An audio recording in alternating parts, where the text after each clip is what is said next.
Well, boys, we've got another sale, so if you want to make sure you're not wasting your money, I'll be giving a brief overview of each vehicle on sale, air first, and then ground. Some of these packs I have full video reviews on, links to those will be in the description. Oh, and as for the naval packs, I don't play naval, and neither do most of you if the queue times or anything to go off of, but I'm sure I'll have some helpful audience member in the comments who can share their opinion. Starting off, we have the J7D, which comes with a big caveat.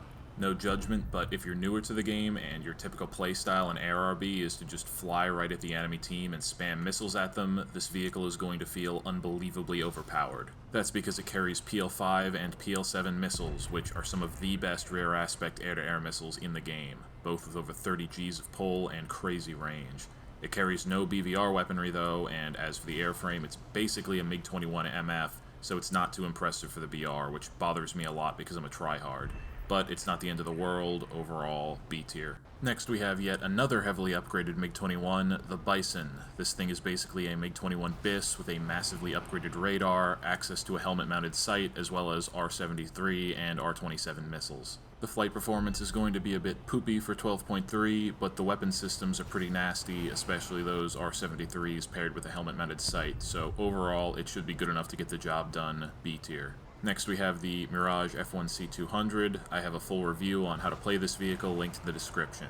It's worth noting that it has never been a better time to play this vehicle. French aircraft just keep getting buffed, and at present, the Rafale is widely considered to be the best aircraft in the game objectively, and this aircraft is great for grinding up to it. The radar missiles on this thing are absolute hot dog water, and I'd recommend just using gun pods instead, but your IR missiles, the Magic 2s, are absolutely cracked for 12.0, and if you know what you're doing, they're basically just 2 free kills. Flight performance is pretty decent. You can beat most 3rd gens, though F-16s, F-18s, and MiG-29s are gonna usually stomp you.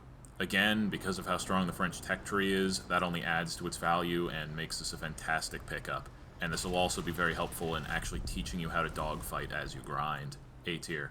Next we have the Su-39. I've heard a bunch of people saying this thing sucks, so I want to set the record straight. This is probably the single most fun jet in the entire game in my opinion, and the reason for that is a missile called the KH-25ML. This is a laser-guided air-to-ground missile with more raw acceleration than an AIM-7E Sparrow, and with a laser targeting pod and optical tracking, you can use it to bonk unsuspecting aircraft out of the stratosphere. There are actually a number of different guided air-to-ground weapons on this thing you can use against aircraft, but this will be your main one. I have a full video guide in the description on how to use them. This airframe is a bit of a brick, but not as bad as you might expect, and you do get R-73s, as well as a Dazzler thing on its butt that blinds IR missiles. On top of all that, it's also fantastic for high-tier CAS, so you're basically getting a 2-for-1 deal with this thing. Again, it is hilariously fun, so much so that I'm going to put it in OP because I don't think the devs actually intended for anyone to have this much fun when playing War Thunder. Next we have the A-10A. This thing was game-ruiningly overpowered on release, but now not so much. In ARB, you're basically just a sitting duck due to your low speed, and while AIM-9Ls are good, anyone paying attention can just flare them. In ground RB, it's okay as CAS, but honestly it's not really anything to write home about there either. There are much better options here in my opinion, overall C tier. Next we have the F4S. This is another aircraft for which I have a full video guide, but in short, I think this is a badly underrated aircraft, and if played correctly, it can be very solid for grinding. While its flight performance isn't fantastic, and neither are the IR missiles quite frankly, its AIM-7Fs are very potent BVR weapons for this battle rating, and I like to carry 5 of them, which lets me easily get multiple kills per match. While this is a bit of a niche aircraft in that it doesn't do super well at close-range dogfighting, I still give this thing a solid B tier. Next we have the KA-50. I'm sure many of you hate this thing with a burning passion, and understandably so, because you get a 30mm autocannon which can easily kill MBTs from top down, as well as 12 Vickers missiles which are incredibly potent anti-everything weapons, capable of even killing other helis or slow-moving aircraft due to having a proximity fuse. I'm not going to encourage you to buy this thing because, quite frankly, I want to see as few of these as possible, but if you're on the market to buy yourself some premium CAS, yeah, it's kind of OP. Next we have the JA-37DI. This is a normally $80 premium aircraft, which is actually worse than the infamously dead on arrival F4F ICE. The flight performance is entirely subpar for 13.0, plus you only get 6 missiles. Granted, 4 of them are AMRAAMs, but the others are 9Ls, which anyone can just flare pretty easily. It's not by any means unusable, but to be honest, this is an especially terrible choice for getting into AirRB if you're a new player, because you're just going to get constantly up-tiered against more experienced players using significantly better airframes than you are. Overall, D tier. Next we have the Harrier Night Attack. Now, caveat, if you have money to burn and are looking to just buy some CAS for your 11.7 ground RB lineup, this thing is pretty decent, but that isn't really something I would recommend. In AirRB, you're kind of just going to be fat and slow. 4 AIM-9Ls is a decent loadout for this BR, but it's hardly fantastic, and while I guess you could use it to ground pound pretty effectively, that isn't actually going to teach you how to get better at the game. C tier. Next we have the Wyvern. This is a great multi-role aircraft for grinding out mid-tier Britain, especially now that we have the new Overlord multi-vehicle pack, which also sits at 4.7.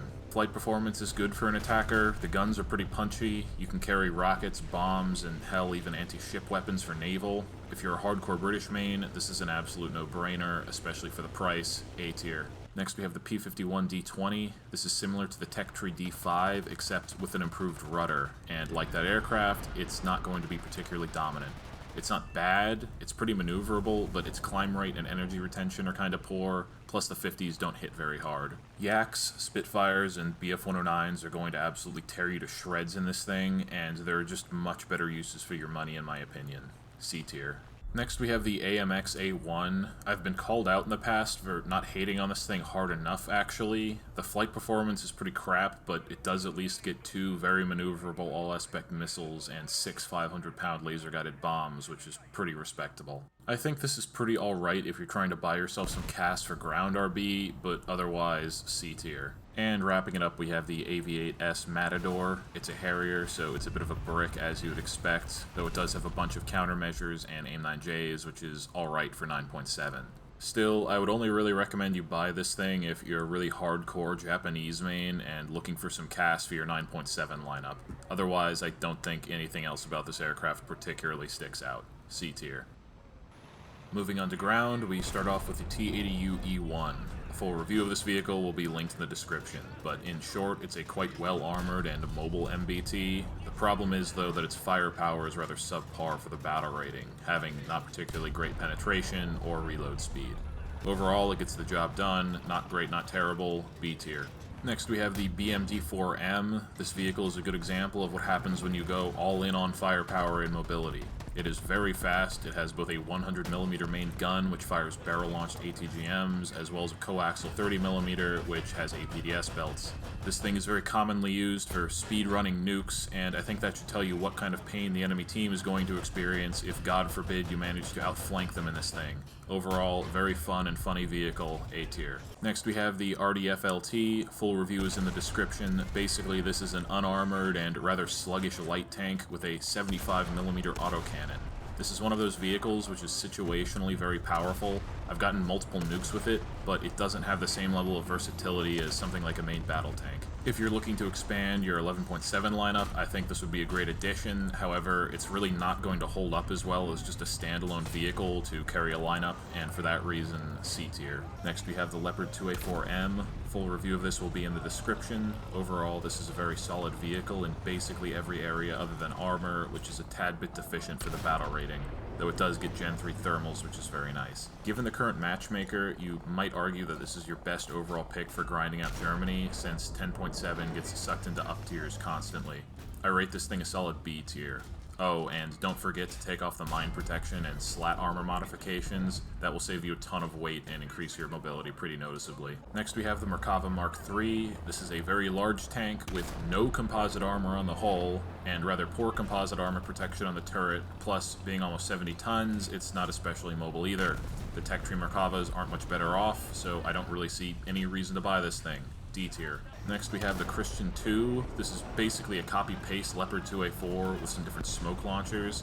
I actually have a full review of these Leopards coming out within the next 48 hours or so stay tuned for that. The 2A4 is a community favorite, and for good reason. It has a very well-balanced combination of armor, mobility, and firepower, and aside from the nasty nerf they gave it to its rear-facing turret traverse a few months ago, it doesn't really have any notable drawbacks or weaknesses. The only thing I would mention is that at present you are going to see a ton of up tiers to 11.7 in this thing due to how the matchmaker is at the moment, but this is still a great pickup in my opinion, A tier. Next we have the Term 3. This tank is basically entirely unarmored, but to make up for that, it has a 5-second auto-loading 105mm L7, a coaxial 30mm autocannon, 12 degrees of gun depression, and great mobility.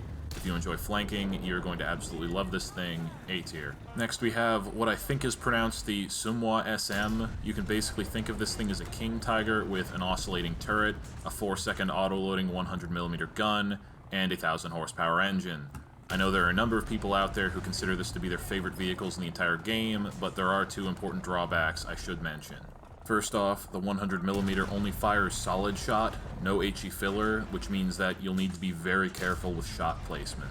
Also, the autoloader only carries 8 rounds in the ready rack, and after that there's going to be a very long waiting time to get it restocked. To be honest, these two things annoy the crap out of me, but that's just personal preference. Overall, still a great option for grinding out the French tree, and it comes with a very strong lineup of tech tree vehicles. A tier. Next we have the Object 140. This is basically just a better version of the T55A in the tech tree with a more powerful cannon. It gets a stabilizer, a rangefinder, a PDS with 380mm of pen, and pretty decent mobility. This thing is honestly quite cracked, but everyone seems to sleep on these mid-tier vehicles. A tier. Next we have the M1 KVT, and I have a feeling this will probably get me more crap than any other rating I make in this video. I have played this vehicle quite a bit, made a full review on it, and gotten multiple nukes with it. However, I still find that its main gun is woefully deficient for its battle rating. Its top round, M774, only pens a maximum of 372mm of armor, which when you're fighting 11.7s is just simply not enough. Its fast reload means it can be quite effective if you flank, sure, but it's not always a given you'll be able to do that on any map. This is not a bad vehicle, but understand that if you're new to the game and you buy this, 90% of the enemies you fight will be more powerful tanks than you, driven by players with as much or more experience. For that reason, C tier. Next we have the Leopard A1A1 L44. As the name implies, this is just a Leopard 1 with a 120mm L44 and a laser rangefinder. Very good sniper tank for the BR, but not anything too outstanding. B tier. Next we have the Challenger DS. This is another sort of niche vehicle. It has a very powerful main gun with a fast reload speed of only 5 seconds, but it also has pretty poor mobility and extremely weak hull armor. If you like the hull down sniping kind of gameplay, I'd say pick it up. It's also way better for grinding Britain than the Challenger OES. B tier. Next we have the Hungarian PZH 2000 and the Italian Tech Tree. It's a derp gun with a laser rangefinder, which is always going to be a good time. It also has a proximity fuse, which actually makes it a rather effective SPAA once you get the hang of it. These sorts of vehicles might not be always the most effective, but they're plenty of fun to play, so I think it deserves a solid B tier. And rounding us off, we have the Type 16 FPS. Let me be clear in saying that this is not by any means a bad vehicle, but because of War Thunder map designs, which tend to be very claustrophobic, wheeled vehicles are often at an inherent disadvantage, just not being able to maneuver on the spot as easily as tracked vehicles can. This vehicle in particular doesn't have the most impressive firepower, though it does have Gen 3 thermals and a laser warning receiver, which will be very good for situational awareness and will definitely help it out in its role as a scout, on the rare occasion you actually get to play it in its intended role. Overall, C tier. Anyways guys, I hope this has made your purchase decision a little bit easier. Just one quick piece of channel news before I wrap up. If you're wondering why there's been a lack of content here recently, it's because my computer bricked itself, and it took most of my files and footage with it. I did end up using this as an excuse to finally upgrade to a new PC, though that financial hit was a bit unpleasant, but hopefully the gameplay should be looking a little bit nicer here going forward. Thank you again for watching, and I'll see you guys in the next one.